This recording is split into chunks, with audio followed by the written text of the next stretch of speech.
Hey guys, welcome back to another episode of the Mind Muscle Connection podcast. Today is a solo episode and I have a topic I want to dive into. But first, before I go into that, I just want to go over a few ways you can help support the podcast. So first, if you found this podcast be helpful in any way, if you could leave a rating and review, and that will help more people find this podcast. Again, I appreciate everybody who listens, but for this to continue to grow and for other people to get this information, again, it's going to come from you guys helping share and again, rating and review. So I appreciate it. Next, I have my free masterclass on Body Recomp, what it is, how to do it. Again, I'll probably plug this a couple more times in this episode today because we are going to talk about Body Recomp. But again, the link to that is in the show notes. Next, I have my free masterclass on nutrition periodization, what it is, how to do it, each phase, common adjustments, common mistakes, and anything that you need to know about each nutrition phase is in that periodization masterclass.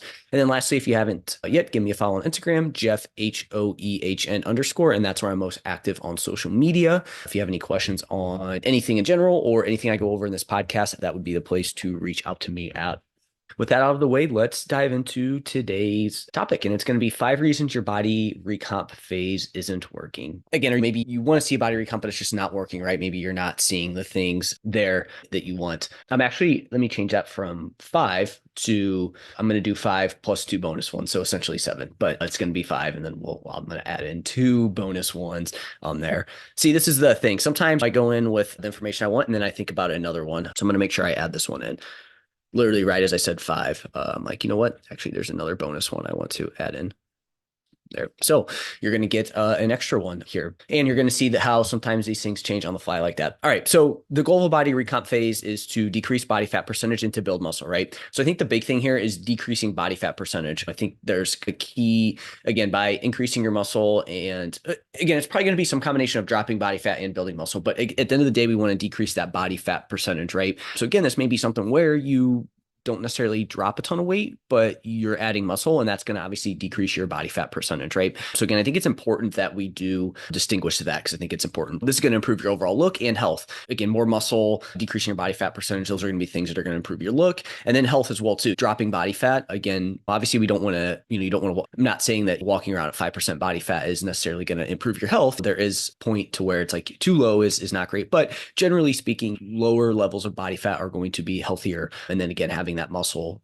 as well is going to be helpful. And then again, to really get both fat loss and muscle gain, like we have to be doing some health promoting activities along the way. And this is why I'm a big fan of having people focus more on body recomp versus just like weight loss, because in weight loss, it's, again, dropping your weight. Again, when you drop weight, probably most of it's going to be body fat, right? Unless you're just completely screwing up things, which some people do. And lowering your BMI overall is probably going to lead to improved health markers, right? Generally speaking, but you can also do it in a way that isn't necessarily the greatest for overall health, right?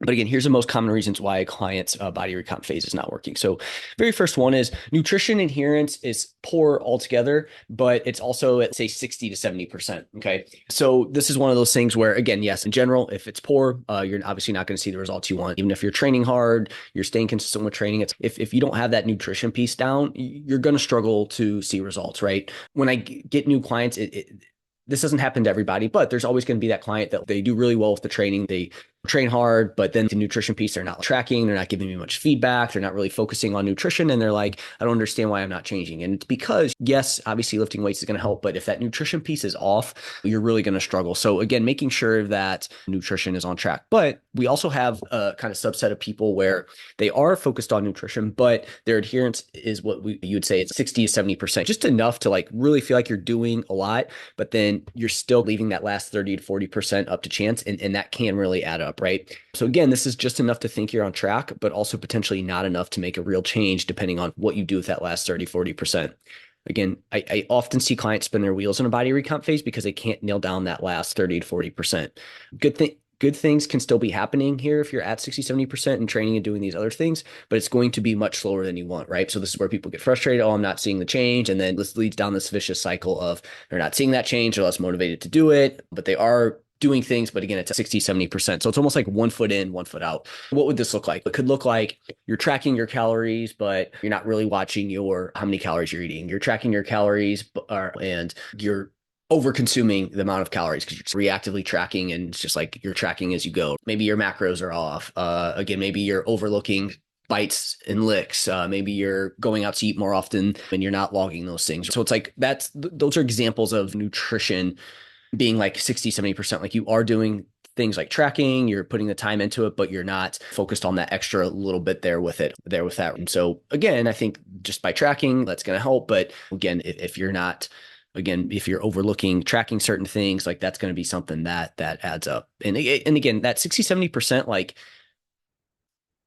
this is, again, if you're not seeing results. For some people, that doing things at 60-70% to change over time and that will get them to see results. But for some people, again, depending on what they do with that last 30-40% is, I think, really the key thing here. I think it's less about being at 60-70%, but more so being, what do you do with that last 30-40%, right? If that last 30-40% is, hey, I'm not tracking it, so I'm going to do anything and everything. I don't have a good game plan for that last 30-40%. That's where things can start to add up, right? And again, you just feel like you're spinning your wheels there, even though you're on track 60-70% of the time. So again, I think it's, as I'm saying this, it's less about that 60-70%, but it's more about what you do with that last 30-40%.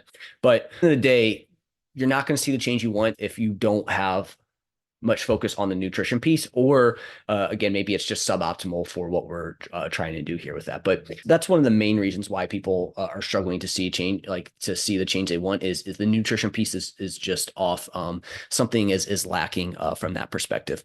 Two, again, training is off. Again, nutrition is going to play a massive role in your body recomp. If your training is either inconsistent, poorly programmed, or lacks the proper intensity consistently, what is going to impact your body recomp, right? So this is going to lead to suboptimal muscle growth, which is part of the body recomp equation, even if you aren't trying to maximize muscle growth. So some common things that I see here are clients are doing their nutrition, they want to build muscle, they want to change their body, they're in a fat loss phase, they're in a small calorie deficit, whatever it may be, but then the training piece is off. They either are just like overly focused on just training as intensely as possible, they're doing maybe just group class kind of style training, they're doing excessive amounts of cardio, again, but they're not really focused on like weight training that's focused on progressive overload and getting stronger and building muscle. And I always tell clients this, you don't necessarily have to, that doesn't have to be 100% of your training, but if it's, say, less than 50%, I think you're going to be missing out on some results here from a body recomp perspective. And this is going to look different from person to person. You may have a period of time where instead of it being at 50%, you're at 75-90%, right? And then the last little bit's like cardio or something like that. And maybe you have periods of time where you're closer to 50%, and then that other 50%, you're doing things that you enjoy that are, again, maybe not necessarily optimizing muscle hypertrophy, but you enjoy it and it's keeping you consistent. And obviously exercise in general is a very health promoting activity as well too, right? But at some point, if you're struggling to see the results you want, you do need to take a deep dive into your training and see if it's, at least 50% of it's conducive to building muscle there with that. So that is a big one there. Number three, unrealistic expectations is another reason why the body recomp phase isn't going well. Hearing decreased body fat percentage and building muscle can lead to expecting to achieve your best look in a very short period of time, right? And again, this is going to be a fast track to disappointment and burnout. Unrealistic expectations can actually demotivate you, and it can make it even harder to reach your goals. With clients, it's super important that we focus on realistic expectations and have conversations about what to reasonably expect, right?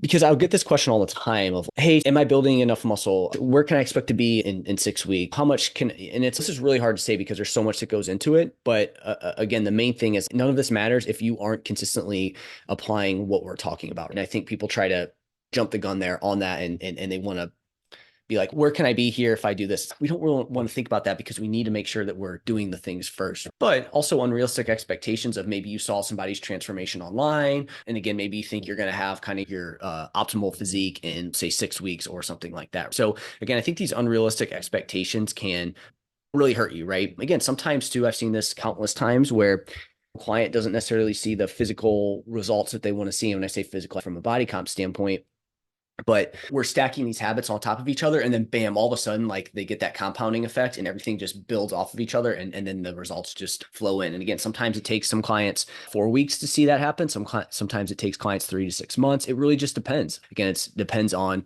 how quickly they pick up on things, how willing they are to maybe work on the mindset side of things, how willing they are to make some changes from what they're doing. Again, there's a lot that goes into it there with that.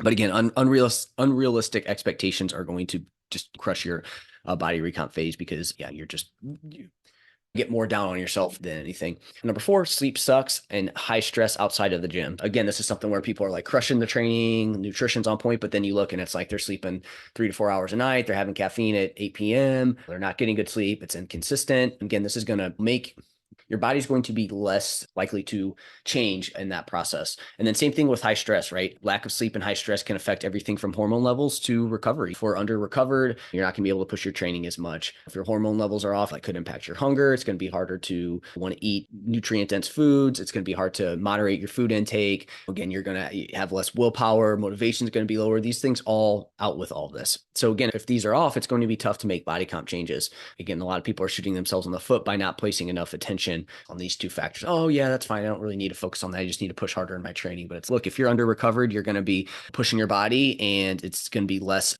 likely to change. So you're just continuing to dig yourself into a deeper recovery hole here if you're not focused on these things. And these impact people more than they think they do, especially if you're somebody who you train regularly, maybe you do track your nutrition and you're still not seeing the results you want.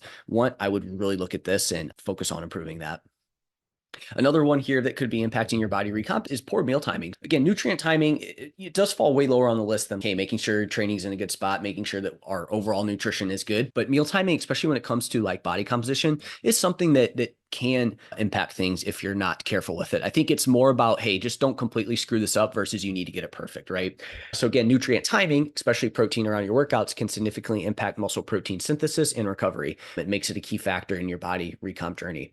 Again, you don't have to slam a protein shake minutes after training, but you likely want to get protein carbs a few hours pre and post workout. So pre-workout, not as concerned. Again, that's how far do you want to take your training and a preference thing. And what I mean by how far do you want to take your training? If you're trying to absolutely maximize muscle growth, we probably don't want to do fasted training. If you just want to build some muscle, build some strength, and you enjoy and it fits with your schedule best, I think it's okay if you go in training fasted, but you're not going to get any like sort of magical benefit from that. But post-workout is where, again, we just want to make sure we're not like completely dropping the ball here. Again, if you go in fasted, it makes it more important that you get some protein in, within an hour or two. I would say closer to an hour or less if you're going in fasted. But if you have a nice meal 1 to 3 hours before you train, you have a larger window afterwards. But I think the big thing is we just don't want to go an extended period of time without eating after a workout. And also, let's remember this too. It also is dependent on how often this happens. If you have one day where you just can't get food in around your workout and it's like, I can't get food in around my workout, so I'm not going to go work out today, I think that's a poor decision. Now, if it's something that happens regularly, this is where it is going to start to impact you with that, right? And that is something that if you're doing this regularly, you could just realize you could be speeding up your results potentially if you focus on that. So again, just making sure you do get some sort of nutrition around your workout, I think is going to be key. And that's a small thing there that you can work on. All right, so now I have my 2 bonus ones that I added in. I think the first one is going to be not tracking the right things. So this is something where, again, you may be seeing results, but you're just only focused on, say, scale weight, right? So again, if we're not tracking the right thing, this is going to be key because this is a body recomp. We're not just focused on scale weight. Yes, it's part of the picture and it's part of what we want to look at to make sure you're eating enough, not eating enough, eating too much. But if that's the only thing you track, you're going to set yourself up for failure and disappointment, I think, in this body recomp phase. So we want to make sure we're tracking the right things. We want to make sure we're tracking our progress pictures. We want to make sure we're tracking how our clothes are fitting. We want to make sure we're tracking measurements. We want to make sure that we're tracking how we feel from day to day. We want to make sure we're tracking our training as well and making sure that's progressing. So really, it just comes down to, hey, let's make sure that we track something else besides just scale weight. If that's your only thing that you're basing your results off of, you're gonna set yourself up for some disappointment and you're not getting the full picture of everything. So not tracking the right things, it's less about that's why you're not seeing results, but it's more because you may be seeing results. It's just, you're just tracking like scale weight. And then the last one is your body just isn't in a good spot for change right now. So again, let's like, okay, so what does that mean? Maybe you need to work on the mental side of things, right? Maybe your like mental game towards training and nutrition is just off, right? You have that all or nothing mindset. Anytime you have any sort of setback, it derails you, right? It's like those things you need to work on before. Like that's your big limiting factor, right? So again, your body's just not in a good spot to change because of your mental game. So that's one example. Next would be like your history. What have you done in the past? Are you somebody who's really tried to do a ton of yo dieting? You've put a ton of stress on your body. You might just need to be in a phase where you just work on habits, you get at your maintenance and you work on just improving your habits and training habits and everything like that, your mental habits. And your body's in a much better spot now to make change moving forward because you gave your body that break, right? This is where I would insert something like a maintenance or a health phase. And if you're not sure what that is, this is where I would push you towards my nutrition periodization free masterclass, and I go over what that phase looks like. And again, you just maybe need to give your body a break from trying to push it, right? So again, just because again, this has come down from years of you trying to do that and just pushing, and maybe you need to just give your body a break. And again, that's where a health maintenance phase could potentially be helpful there. I would say it's very rare that, and again, a maintenance health phase doesn't mean you're not making progress, but again, it's just, okay, our focus kind of needs to change on what we're focusing on. Of course, that makes sense.